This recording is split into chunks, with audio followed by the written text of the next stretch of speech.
Water covers more than 75% of the Earth's surface.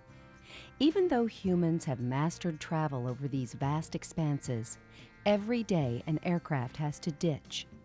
If you ever have to ditch, you will be faced with one of the most inhospitable environments on Earth. Being properly equipped and prepared is the best way to increase your chances for survival. For training purposes, we will concentrate on the hazards that are unique to open water survival.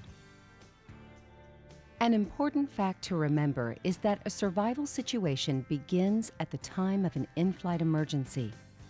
Once it is apparent that ditching is inevitable, you should operate as though you are in a survival mode. The main objective is to get the aircraft safely into the water with as little damage as possible. There won't be much planning time, so it's important to consider some what-if situations ahead of time. Each crew member should have a specific task to perform. Use a checklist to ensure that all tasks are completed. A checklist also helps everyone to think and act in a rational and logical manner. A checklist is helpful in any emergency situation, including survival. Before ditching the aircraft, there are some fundamental steps to be considered. Communicate your distress signal early. Don't fall into the trap of denying what is happening to you. Delaying critical decisions like this can decrease your chance of being rescued. As soon as a problem arises, the pilot should report the identification of the aircraft's present position, the nature of the emergency, and the pilot's intentions. Life preservers should be donned before you make contact with the water. All passengers and crew members should be wearing an FAA-certified life preserver. Life vests should not be inflated until evacuation from the aircraft has occurred. Inflating life vests prior to evacuation may puncture the vest while also making it difficult to fit through the emergency exit. So wait until you have completely cleared the exit. It's important that your life vest fit properly. Properly means keeping your head high out of the water. The greatest loss of body heat is through your head and neck. You should also know how to inflate it manually in case the CO2 canister fails. Again, learn this maneuver prior to an emergency situation.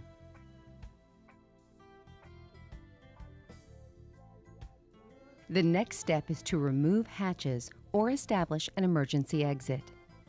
If you know you are going to crash onto the open water, prop open a door or window or remove a hatch.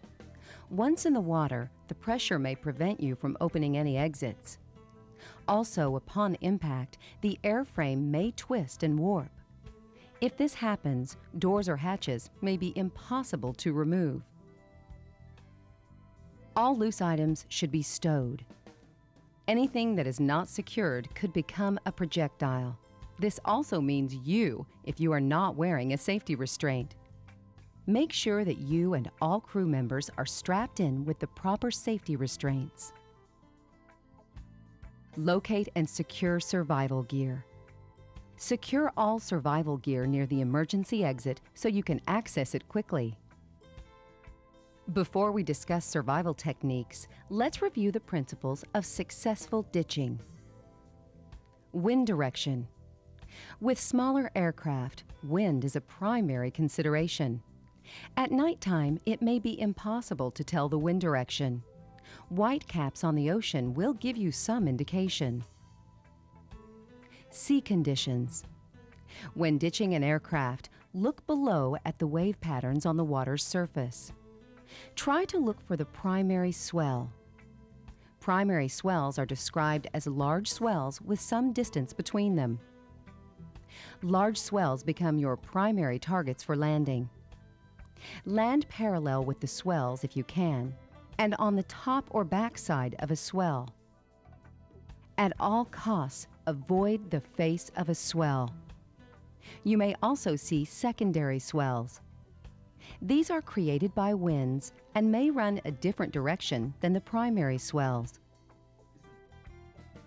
Touchdown during ditching should be at the lowest speed possible. It should be a rate of descent that permits safe handling and optimum nose-up attitude on impact.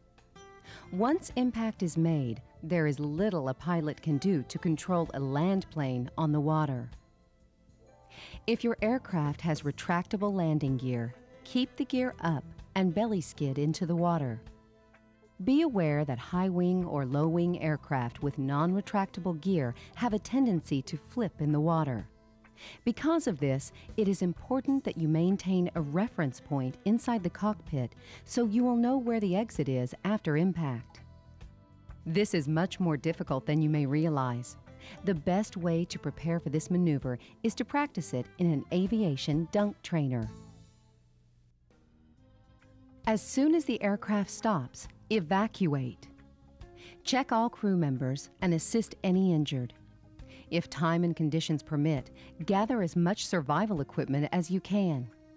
Next, locate the raft and get it out of the aircraft. The first person out of the aircraft should inflate the raft, making sure it is moored to the plane. Those exiting the aircraft should use the mooring line to get into the raft. This means getting into the water.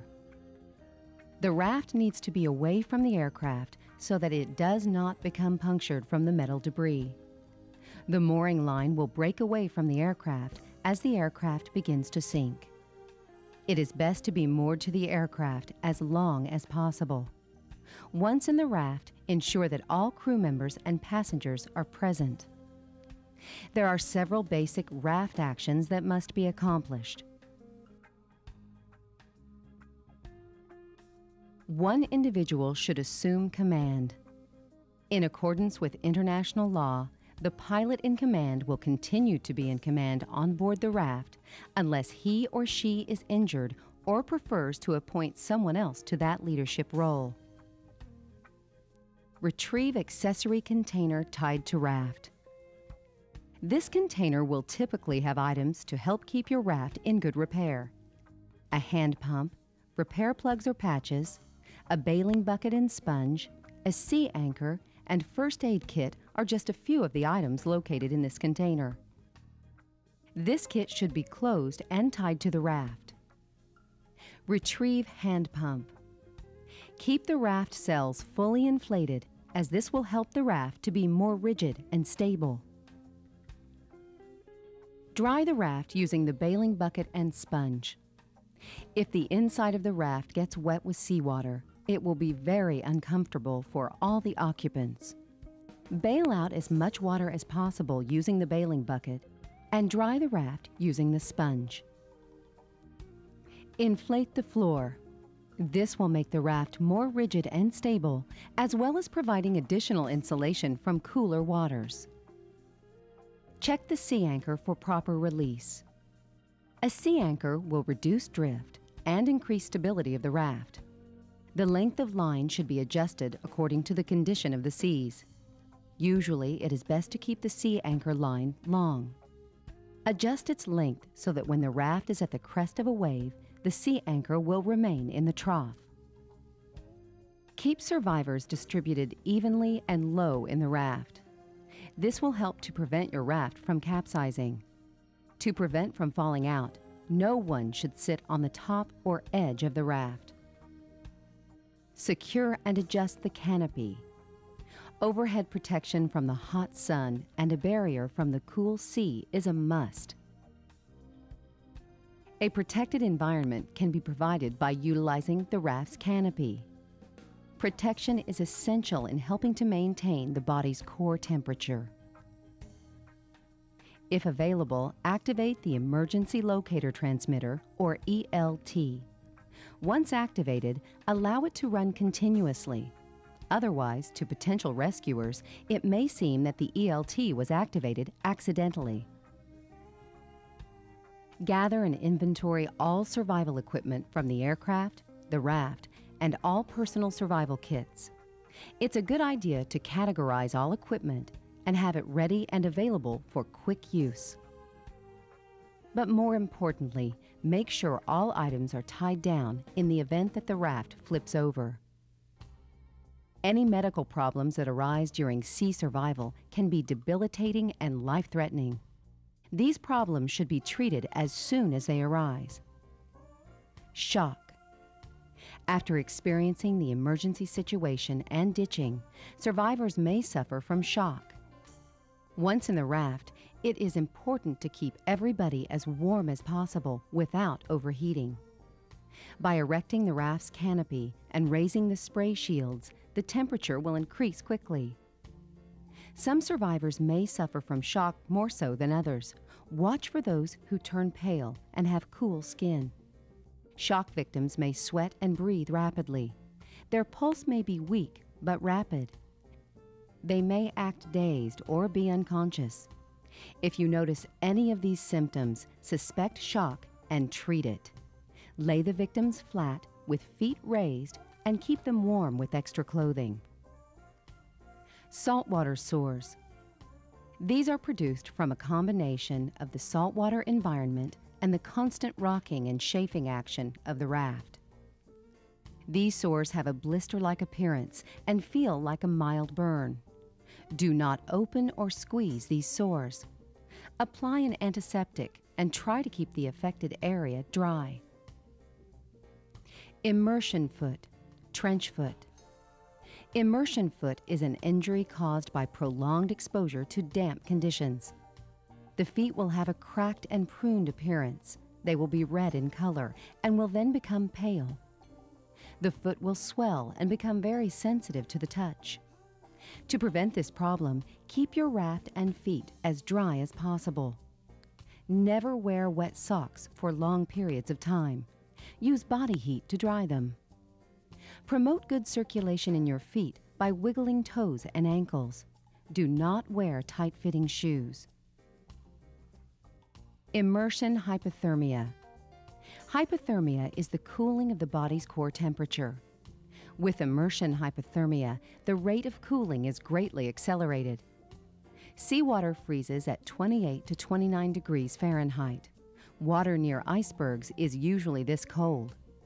A person who comes in contact with water at such temperatures goes into an immediate form of shock. Upon submersion, smaller blood vessels and capillaries contract, causing the blood pressure and heart rate to increase. The victim will be unconscious in 7 minutes and could die in 20 minutes if not rescued from the cold water. Many individual factors affect survival time in cold water: age, body size, energy levels, and type of clothing.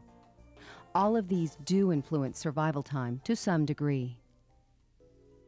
The University of Victoria, British Columbia, conducted a study to establish the correlation between water temperature and potential survival times. Subjects in this study were wearing life jackets and light clothing while remaining motionless. Swimming may seem to be the best way to keep warm in the water, but this is not the case. As a person swims, blood circulation increases in arms and legs, bringing more blood in contact with cooler water. As the blood cools and continues to circulate, it lowers the body's core temperature. Also, when swimming, cold water is continuously being circulated outside the body, accelerating hypothermia. Studies have shown that swimming cools the body 25% faster than just remaining still. The average person can swim about 0.85 miles in 50-degree water before becoming incapacitated. As a general rule, if water temperature is 50 degrees or below and you have a flotation aid, don't swim. Instead, go into a fetal position and conserve your body heat.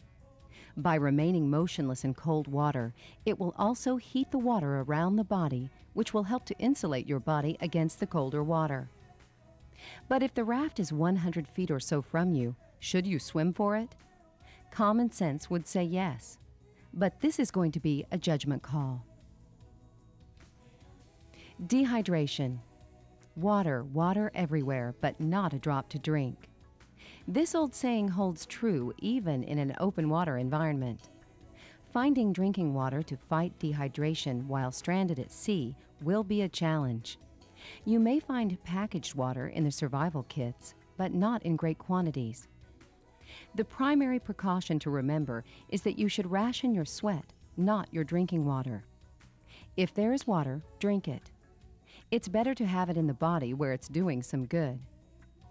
The temptation to drink seawater must be avoided. It could be lethal. Seawater is not a substitute for drinking water. If you drink seawater, you also consume large amounts of raw salt, which eventually poison the body's cells. The only safe substitute for drinking water is rainwater. Keep a lookout for rain showers. Prepare rain catchers, whatever you can find to collect rain, and have these ready for quick use in the event of a quick rain shower. In your raft accessory kit, you will find a reverse osmosis pump. This pump brings in seawater and removes the salt water from it, purifying it for consumption. By simply pumping 1 stroke per second for 1 hour, you will receive 1 quart of potable water. The sea is the greatest source of food on Earth, but as a general rule, do not consume any food unless there is ample drinking water. Fish from the ocean can be eaten raw. Most all fish are edible, although there are a few that are poisonous to humans. As a general rule, if it looks like a typical fish, it is probably safe to consume. Fish that have the following characteristics should be avoided: brightly colored fish, fish having bristles or spines, fish that puff up or expand, or fish that have beak-like lips. Hazardous marine life in the ocean is more a psychological threat than a physical one. Most people who feel apprehension about what is down there do so primarily from fear of the unknown.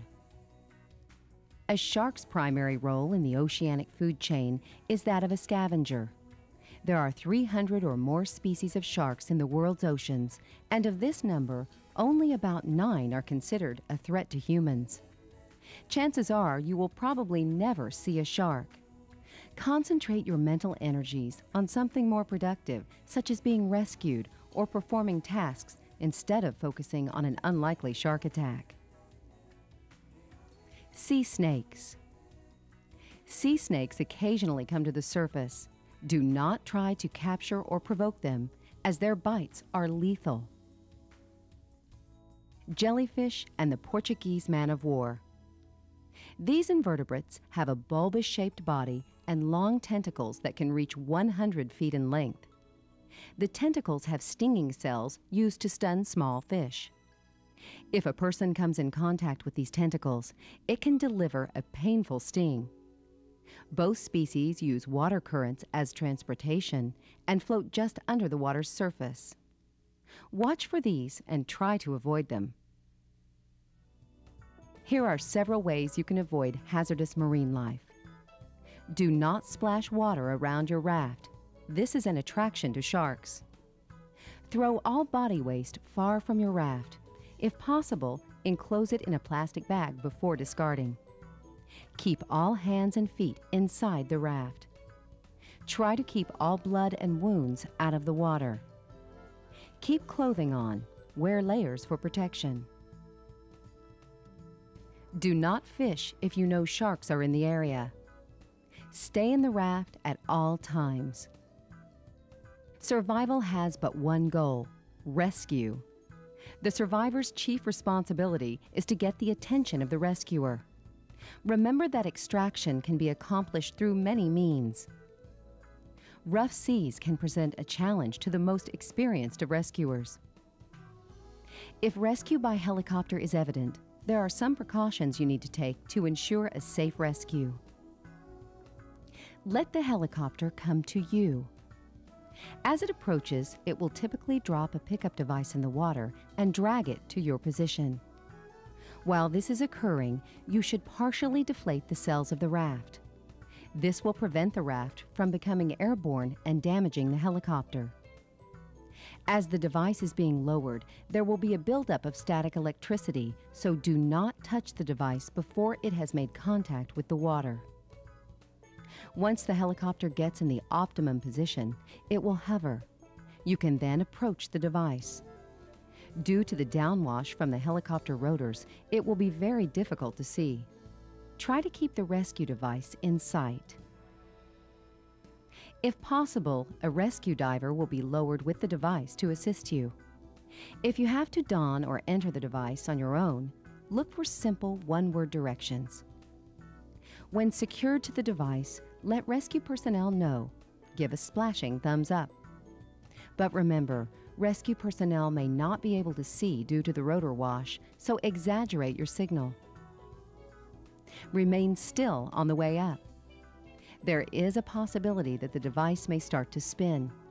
Try to keep your movements minimal. Do not assist when entering the helicopter. Listen for instructions. Let rescue personnel remove the device from you. The particular pickup devices used to extract survivors is dependent on the type of helicopter used. Rescue strop. Sometimes called the horse collar, the rescue strop is essentially a padded loop. The strop is designed to fit under the arms and around the torso. To don the strop, take the open strop and roll it around the torso. Make sure that the strop fits underneath the armpit area. Next, take the D-ring, the end that is not connected to the cable, and bring it to the front and insert it through the sliding buckle. Then connect it to the hook. Locate the safety strap and place it between the legs, attaching it to the sliding buckle. The safety strap should remain loose and not fit tightly. Prepare for ascent. Make sure that the cable and hook are in front of your face. Cross your arms on your chest and turn your head to one side.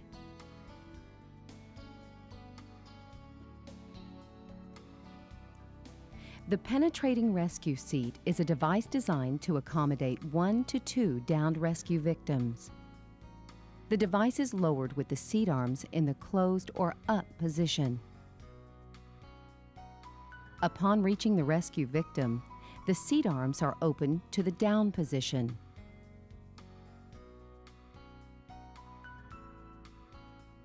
The victim straddles the seat arms, wraps the safety strap around the torso, and snaps it to the D-ring on the device body, and gives the rescue crew the ready-to-lift signal. The victim should hug the device body and turn their head to one side. If 2 persons are to be lifted, they should hug each other. Those being lifted should not attempt to separate from the device unless assisted by rescue personnel. Rescue basket or Stokes litter. In the event of rescue involving untrained civilians at sea, a rescue basket or Stokes litter may be used. The procedure is safe and simple.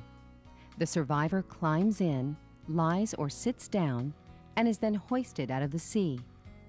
It is imperative that extremities remain inside the basket or litter. If the basket swings into the helicopter or door frame, injury could result. Hopefully, you will never be faced with an open water survival situation. But don't take the attitude that it can't happen to you. Being prepared will increase your confidence and it could save your life. If you're not sure about what you need or what to do, take the time to learn.